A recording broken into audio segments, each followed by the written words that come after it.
And Dan, if you could just explain a very basic definition of what we mean when we talk about climate adaptation and maybe some of the key efforts the service is engaged in to do climate adaptation for fish and wildlife.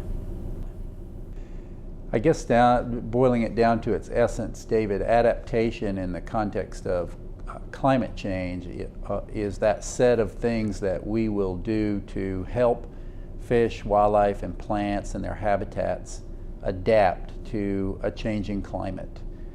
So that there are some things that we know about changing climate, that we're going to see warming temperatures over the next century, that we're going to see changes in precipitation patterns, we're going to see changes in vegetation patterns, and that's going to be reflected in shifts in the abundance and the distribution and the health of fish and wildlife populations. And so we need to help those populations adapt to the changing climate system. Some good examples, things that we're doing to prepare for that. Certainly the formulation and the development of a system of landscape conservation cooperatives, and that system of LCCs are going to be kind of provide the framework of science.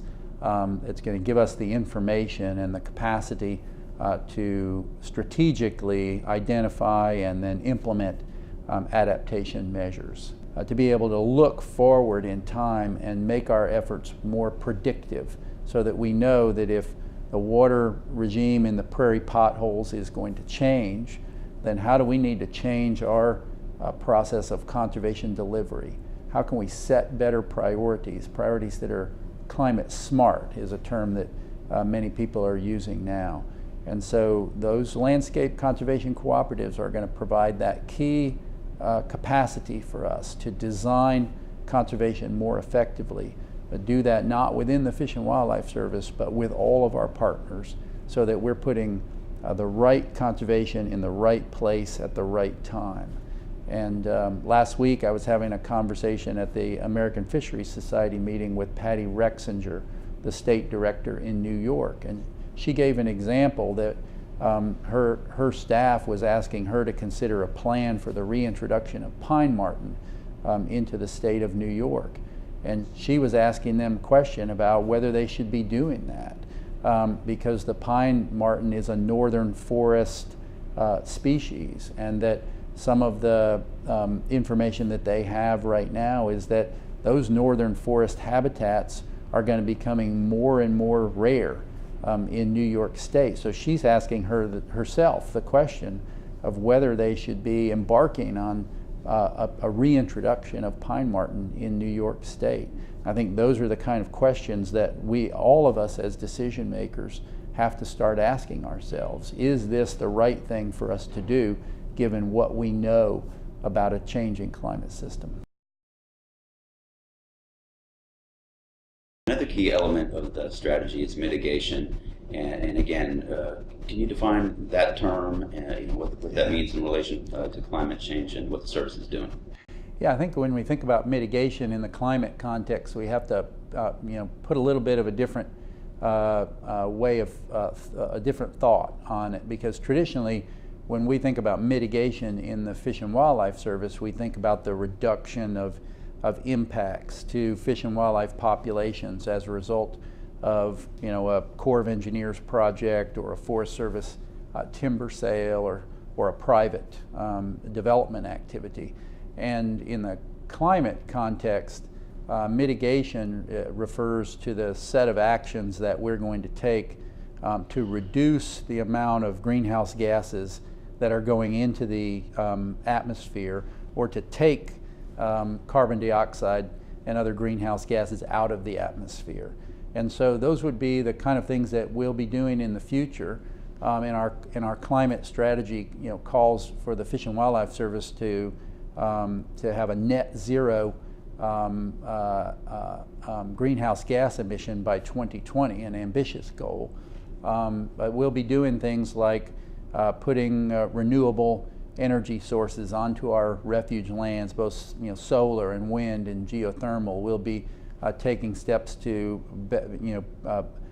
put in efficiency measures into our other office space, changing our our fleet composition, taking steps to offset our emissions by planting trees and restoring wetlands to sequester carbon. But basically that set of things that we're going to be doing to reduce the amount of greenhouse gases that we're putting into the atmosphere, and to take action to remove greenhouse gases from the atmosphere through sequestration.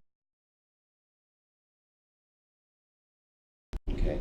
And a third, I guess, leg of if you're looking at sort of like the strategy as a three-legged stool is engagement, which is a term that maybe a few folks aren't familiar with in terms of the context with climate change. What do we mean by engagement, and what are some things the service is doing along those lines?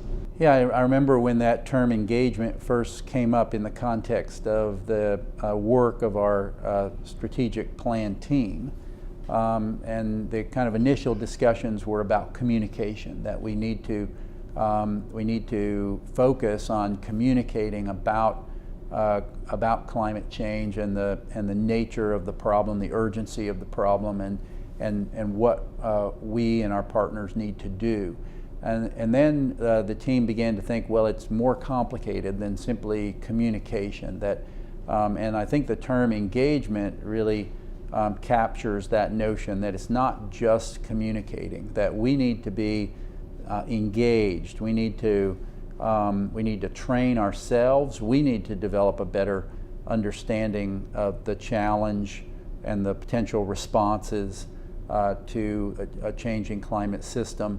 And we need to communicate with our partners and our constituencies, and we need to actually get them to engage in dealing with a changing climate. We need to speak to policymakers, both within the administration, within the Congress, within the broader community at large, to get people to recognize the problem and engage in dialogue about capacity and about constructive solutions.